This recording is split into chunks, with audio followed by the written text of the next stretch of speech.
Hey everybody, this is CLM Talks Hoops, here to talk about the Knicks Spurs game 4. Usually I like to have a bunch of notes prepared for this, and I had some notes going into the third quarter.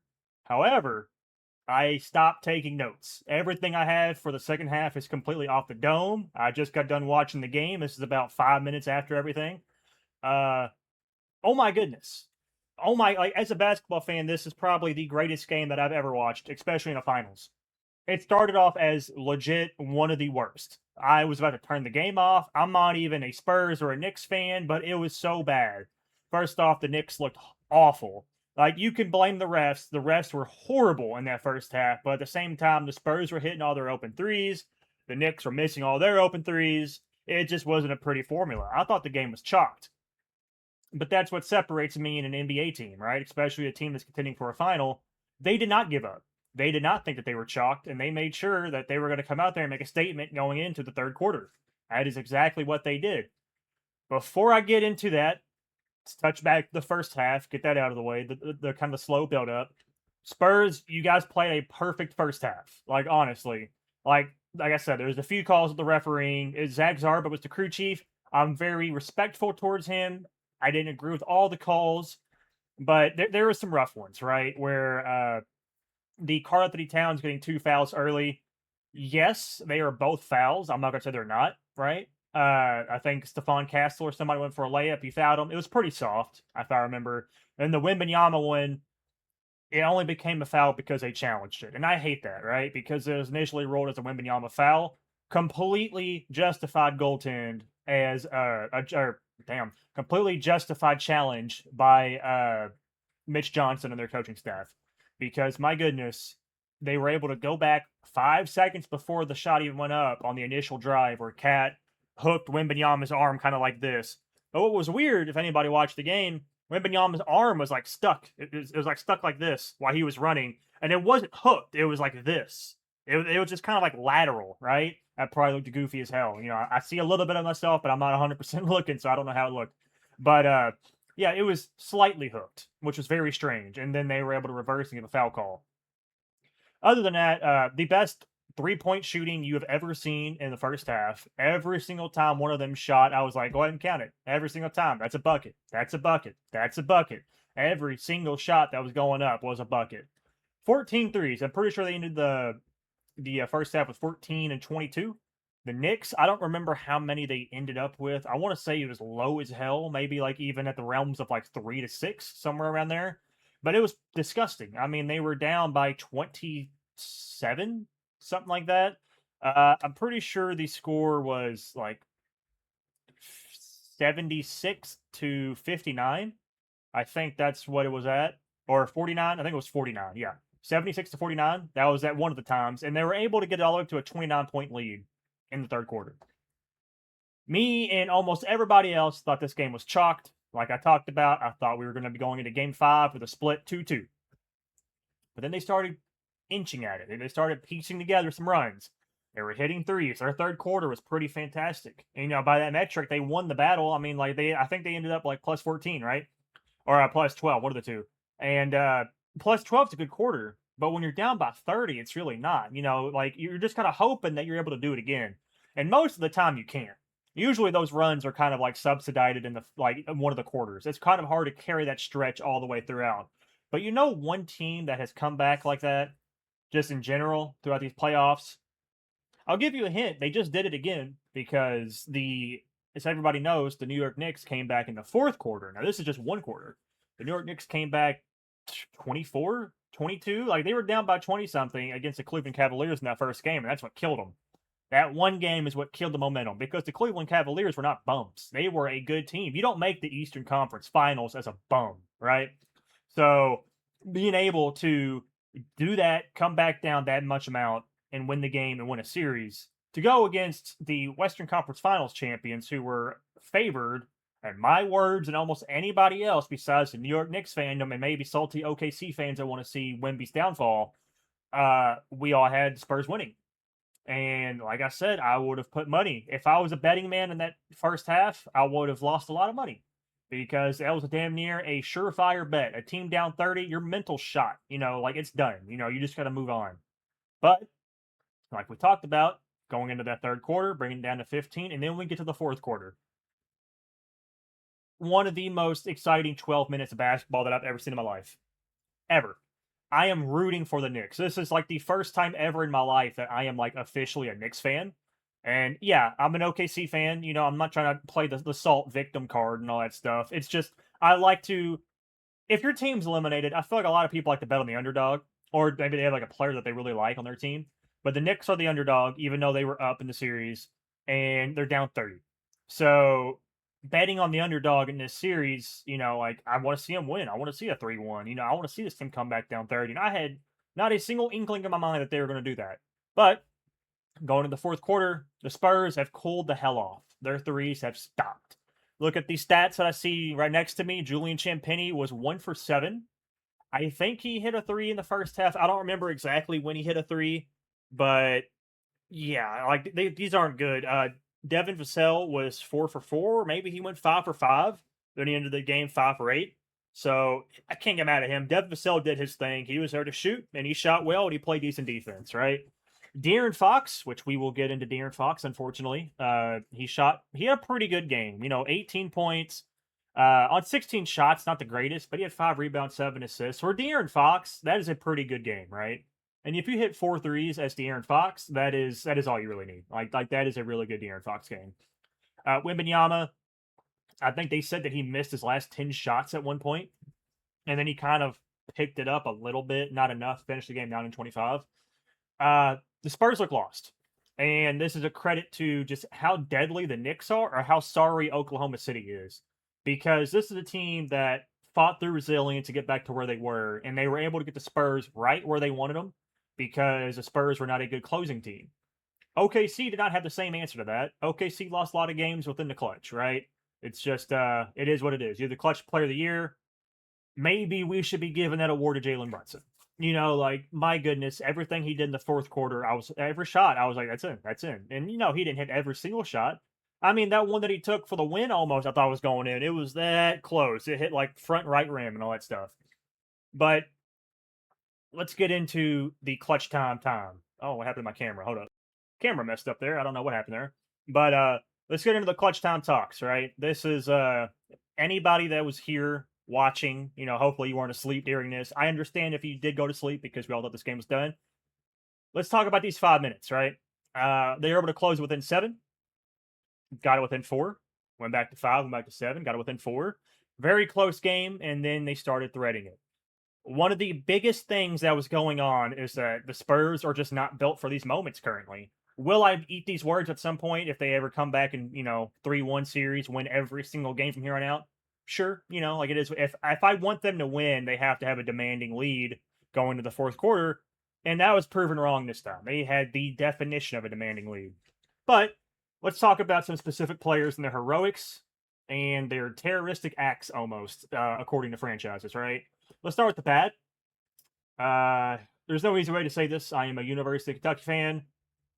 De'Aaron Fox, what the hell are you doing? What the hell are you doing, right? Clutch turnovers. That is a killer. The oldest rule in sports, almost, when it comes to, you know, professionalism and stuff like that and running out the clock, you know, usually hold possession, right? The same goes in a clutch shot. You know how many teams have passed up an open layup or an open shot just to hold the ball and go to the free throw game? De'Aaron Fox said, no, I'm quick. I have a wide open layup. Which would have been true if the ball rolled in a more favorable way. Like, I thought the game was chalked. I was like, okay, the fastest player in the league is about to get this ball, wide open, fast break. Unfortunately, it rolled that way. So he had to grab it, and another defender, which was my guy, OG Anunoby, sent his shit off the backboard. Straight up. Just sent it off the backboard. That was a horrible layup. There is not a single reason why you should be going for a layup in that scenario. Hold the damn ball. Like, you are a good free throw shooter. You're not a bum. You know, you have Mitchell Robinson on the floor. That is the definition of a bum free throw shooter. You are not in that realm. I think anybody that's in the San Antonio Spurs locker room, you know, fans, you know, people like that, like, we're okay with De'Aaron Fox taking free throws. I mean, he's your starting point guard. He's a good player, like, you know, but he thought that he could do that. And that opened up a whole gateway of other things, right? Jalen Brunson, right? He hit a plethora of clutch shots, especially that one that was on Wimby. The Knicks have a weird offense, if anyone's actually been paying attention. The Knicks like to try to play around the 45 and have Jalen Brunson at the top, or try to get him the ball unless he doesn't have it already. And they'll run like double screen sets, or maybe even a triple screen set with a guy rolling from the back. They get their shot off with like 4 seconds left every single time. Like they milk the shot clock, and they were milking the shot clock while down.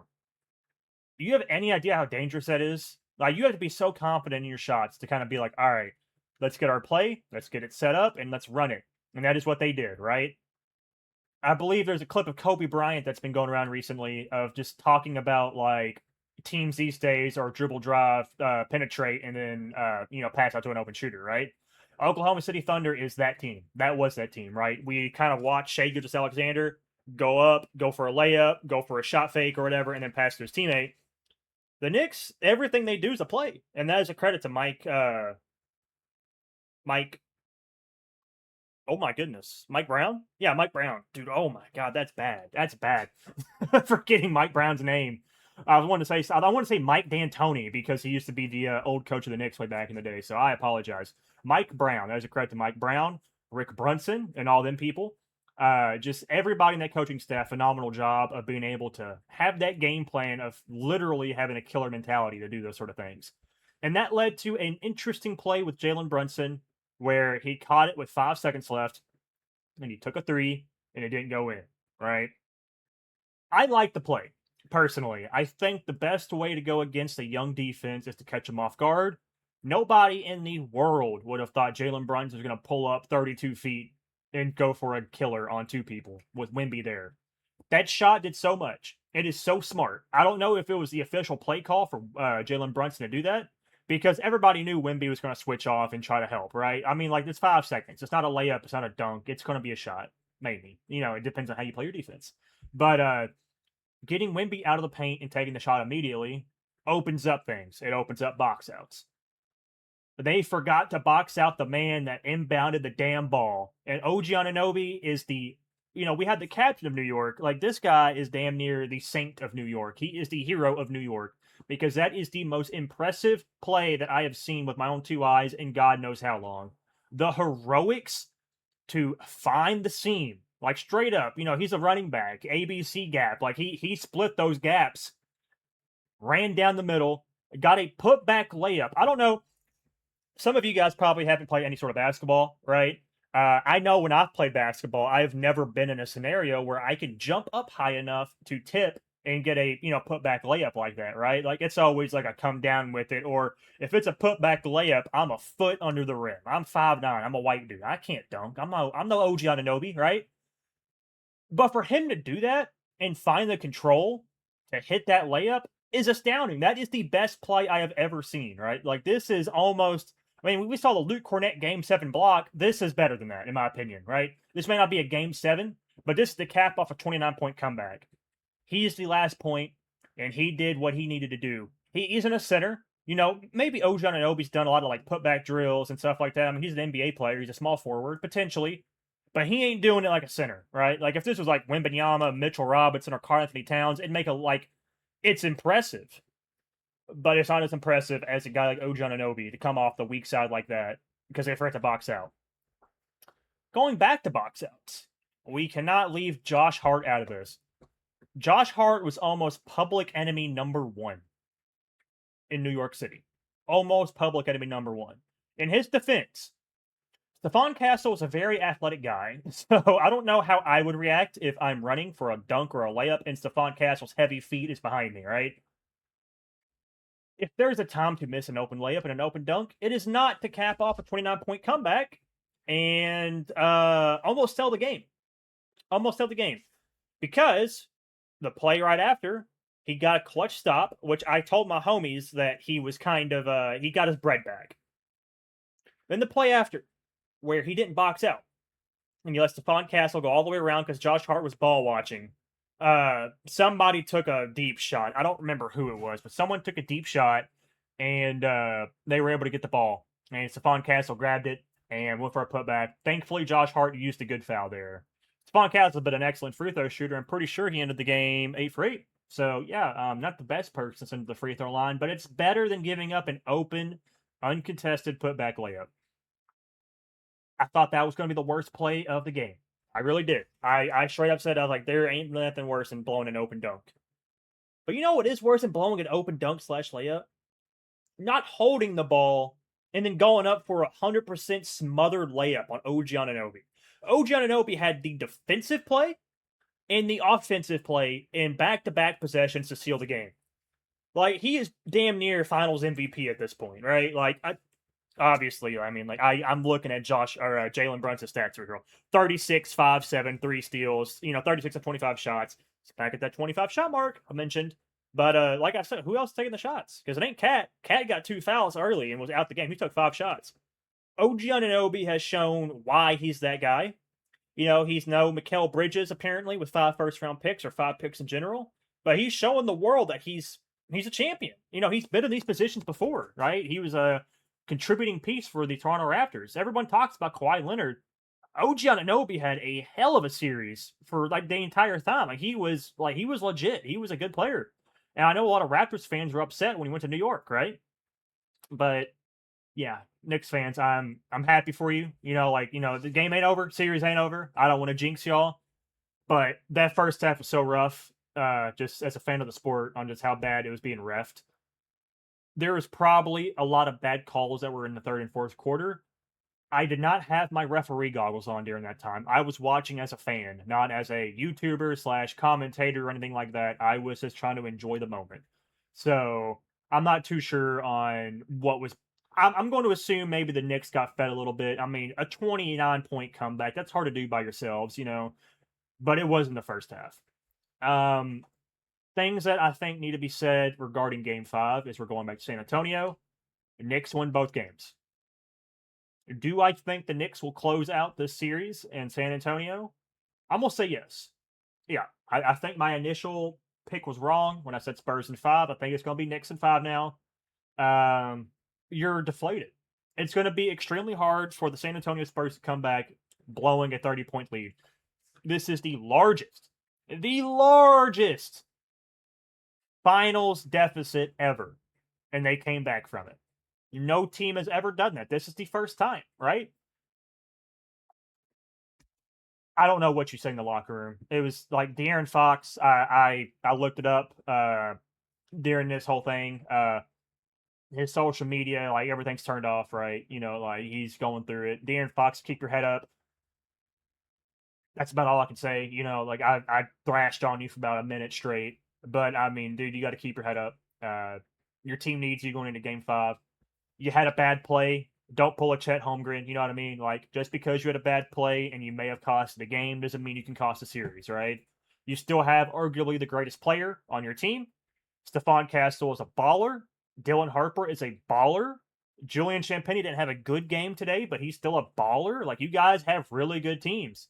Or Spurs itself is a really good team. So, I hope they keep their heads high. I want a competitive Game 5. But I'm going into this with a lot of doubt. Personally, I don't feel like that's a momentum killer. It takes the wind out of you, right? So prove me wrong, San Antonio. But I think my next video is going to be celebrating the first New York Knicks win since 1973. It's 1975. Like, dude, it's been that long. Like, this is Walt Frazier and Willis Reed, like, sort of thing. So that's how far it's been. And for the city of New York to have people at every single game, like, I can get into celebrities, right? Like Ben Stiller, happy he's there, Timothy Chalamet, but I don't care enough about the celebrities as much as I do for the players, as being a basketball talk podcast slash YouTuber series. Uh, Seeing Patrick Ewing there, seeing John Starks there, seeing Carmelo Anthony there, and seeing way others. I know we've seen Allen Houston. We've seen Bernard King. Is Bernard King alive? Ooh, I will fact check that. I am not 100% sure. But there's people that are in the 80s and 90s, right? Allen Houston. I don't know if I said him. Allen Houston was a baller for the 90s. And then having Walt Frazier himself in the game. Like, Walt Frazier's ancient, and he's still dripped up beyond belief at the courtside, every single game. That's a good culture, right? Not that the Spurs don't do it. The Spurs have had David Robinson, Manu Ginobili, Tim Duncan showing up for these games. Camera's bugging out again. I got to fix that. But yeah, it means a lot, like especially as a fan. Like the Thunder, like it was fun seeing Steven Adams at the game, where he's an active player and he still lives and breathes OKC. So I love to see sort of that. But yeah, good luck, San Antonio. Hell of a comeback. One of the most exciting games I've ever watched. I'll see y'all. Have a good one.